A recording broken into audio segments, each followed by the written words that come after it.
Hello students, another mode of asexual reproduction is fragmentation. Means in this type of reproduction, fragments का मतलब होता है parts, pieces. तो इस टाइप का जो रिप्रोडक्शन होता है उसमें पेरेंट बॉडी स्मॉलर पीसेस में टूट जाती है जिसको हम फ्रेगमेंट्स कहते हैं. तो जो ईच फ्रेगमेंट्स होता है वो इंडिविजुअल बॉडी में डेवलप हो जाता है. तो ये जो रिप्रोडक्शन है ये स्मॉलर ऑर्गेनिजम्स लाइक स्पंज, सी एनीमोन, इकाइनोडर्मेटा इनमें होता है. जैसे आप लोगों ने देखा होगा इकाइनोडर्मेटा में उसकी जो स्टारफिश होती है उसके 5 लेग्स होते हैं. वो अगर कट हो जाता है तो ईच लेग से नया ऑर्गेनिज्म डेवलप, नई स्टारफिश डेवलप होती है. इसी तरीके से स्टूडेंट्स जैसे फ्लैटवर्म का है, इसमें देखो आप जो एक फ्लैटवर्म है इंडिविजुअल, वो अगर 3 पार्ट में डिवाइड होता है, 3 फ्रेगमेंट्स बन जाते हैं उसके, तो हर एक फ्रेगमेंट से न्यू इंडिविजुअल डेवलप होता है. इसी तरीके से स्टूडेंट्स रिजोपस में देखो आप फंगस में, इसमें हाइफा होते हैं और अगर ये हाइफा फ्रेगमेंट्स में टूट जाते हैं तो हर एक फ्रेगमेंट से नया रिजोपस डेवलप होता है. And now another mode of asexual reproduction is reproduction by regeneration. Regeneration means पुनर्जनन किसी चीज का. So in this type of reproduction, growth of injured region occur. Means कोई भी injured part हो उसकी ग्रोथ होती है. तो रीजनरेशन है ये 2 टाइप से होता है, मोर्फोलेक्सिस एंड एपीमॉर्फोसिस.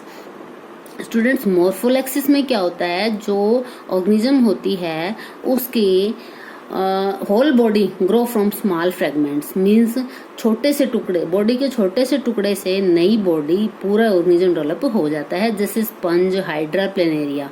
प्लेनेरिया में हमने देखा था, हाइड्रा में हमने देखा था कि एक छोटे से पीस से और पूरा रीजनरेट हो जाता है. एपीमॉर्फोसिस means it is the replacement of lost body part.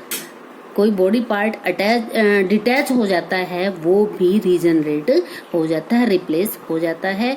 तो ये एपीमॉर्फोसिस होता है, ये 2 टाइप से होता है. Reparative regeneration means certain damaged tissue can be regenerate. Means किसी भी ऑर्गेनिज्म में जैसे स्किन पार्ट है, स्किन हट जाती है तो दोबारा रीजनरेट हो जाती है, मीन्स रिपेयर हो जाती है. इसी तरीके से रिस्टोरेटिव रीजनरेशन मीन्स रिस्टोर होना. कोई भी जो बॉडी पार्ट डिटैच हो जाता है वो भी डेवलप हो जाता है. आप लोगों ने देखा होगा जो वाल लिजार्ड होती है उसकी टेल, जो ब्रोकन टेल होती है वो हट जाती है, हटने के बाद वो दोबारा रीजनरेट होती है. उस टाइप का जो रीजनरेशन होता है उसको रिस्टोरेटिव रीजनरेशन कहते हैं. Now students, asexual reproduction also occur by vegetative propagation. Vegetative propagation या फिर हम इसको कह सकते हैं vegetative reproduction. Means vegetative propagation में क्या होता है कि प्लांट का जो वेजिटेटिव पार्ट होता है उससे नया प्लांट, होल प्लांट रीजनरेट होता है. So it is the formation of new plant from vegetative parts और propagules of plant such as buds, tubers, rhizomes etc. Means ये जो बर्ड्स, ट्यूबर और रूट्स, लीव्स वगैरह इन सभी से प्रोपेगेशन होता है. ये क्यों किया जाता है? ये इसलिए किया जाता है ताकि कम टाइम में गुड क्वालिटी और अच्छी रेस वैरायटी प्राप्त हो सके और जो प्लांट्स वगैरह होते हैं उनमें रेजिस्टेंस पावर या प्योरिटी मेंटेन रखने के लिए ये होता है. सो वेजिटेटिव प्रोपेगेशन होता है वो 2 तरीके से होता है, natural vegetative propagation and artificial vegetative propagation. Naturally हम देखते हैं प्रोपेगेशन और एक आर्टिफिशियली भी होता है जो हम लैब में या फिर हॉर्टिकल्चरल बोलते हैं इसको, गार्डनिंग वगैरह में तैयार करते हैं. सो फर्स्ट ऑफ ऑल देखो natural vegetative propagation. Here vegetative part of plant detach और cut from mother plant and develop into new plants. Means जो भी मदर प्लांट होता है, पेरेंट प्लांट होता है, उससे वेजिटेटिव प्लांट है वो पूरे नए प्लांट में डेवलप होता है। तो वेजिटेटिव प्रोपेगेशन नेचुरली कई तरीके से होता है, जैसे by means of roots, stems, aerial parts. So first of all vegetative propagation by roots. In this type of propagation, both taproot and adventitious roots take part, and the taproot develop adventitious buds. और जो birds होते हैं उनसे पूरा नया plant grow करता है, जैसे डेलबर्गिया, गवावा, इनमें क्या होता है, रूट ट्यूबर्स होते हैं जो कि पूरे नए प्लांट्स में डेवलप होते हैं। इसमें एक आप और एग्जांपल देख सकते हो, स्वीट पोटैटो। ये तो सबने देखा हुआ है। स्वीट पोटैटो का जो रूट, ये रूट पार्ट है, इसके पीसेस काट के अगर हम सॉइल में ग्रो करते हैं तो वो पूरा प्लांट में ग्रो करता है।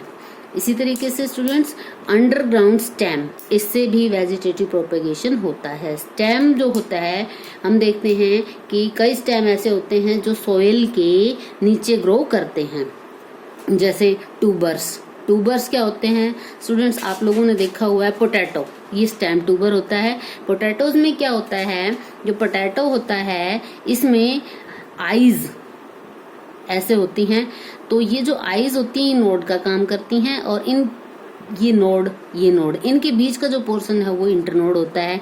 तो पोटैटो को ग्रो करने के लिए एटलीस्ट 1 आई उस पीस में होना जरूरी है। तो आइज वाला पीस जब हम ग्रो करते हैं सॉइल में काट के, तो वो पूरे प्लांट में डेवलप हो जाता है। इसी तरीके से स्टूडेंट्स बल्ब्स होते हैं, जैसे गार्लिक, ऑनियन, ये बल्बिशियस शेप के होते हैं, ये अंडरग्राउंड शूट होते हैं।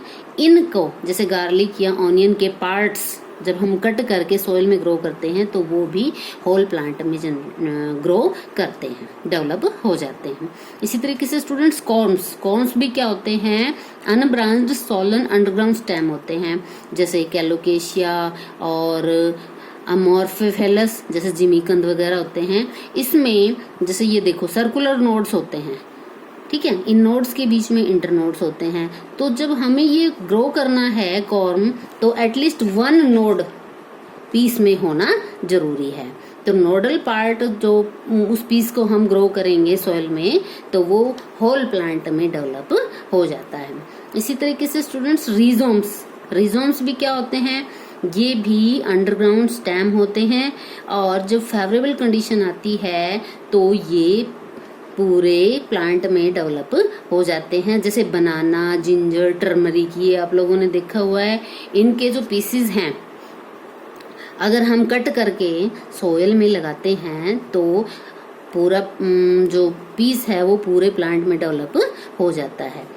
जैसे जिंजर वगैरह देखा हुआ है, पीस कट करके अगर बनाना है, इनके पीस छोटे छोटे नोडल पार्ट वाले पीस कट करके लगाते हैं तो ये पूरे प्लांट में ग्रो करते हैं। इसी तरीके से स्टूडेंट सक्कर्स जो होते हैं ये भी क्या होते हैं, अंडरग्राउंड स्टेम होते हैं, जैसे फॉर एग्जांपल मिंट, पुदीन हरा देखा होगा आप लोगों ने, ये नीचे ही नीचे इसकी जो स्टेम्स होती हैं वो ग्रो करती हैं। जैसे मान लो ये एक स्टेम है, ये थोड़ा ग्रो करेगी और इसमें नीचे रूट्स डेवलप हो जाएंगी, ऊपर एरियल शूट पार्ट डेवलप हो जाता है, ये थोड़ा सा और रन करेगा और आगे जाके फिर इसके पार्ट से ही स्टेम्स और एरियल पार्ट, रूट और एरियल पार्ट ग्रो कर जाते हैं। तो इनका जो सक्कर्स है, इनके एग्जांपल है मिंट और क्राइजेंथेमम, ये अंडरग्राउंड स्टेम होते हैं जिनमें वेजिटेटिव प्रोपेगेशन होता है।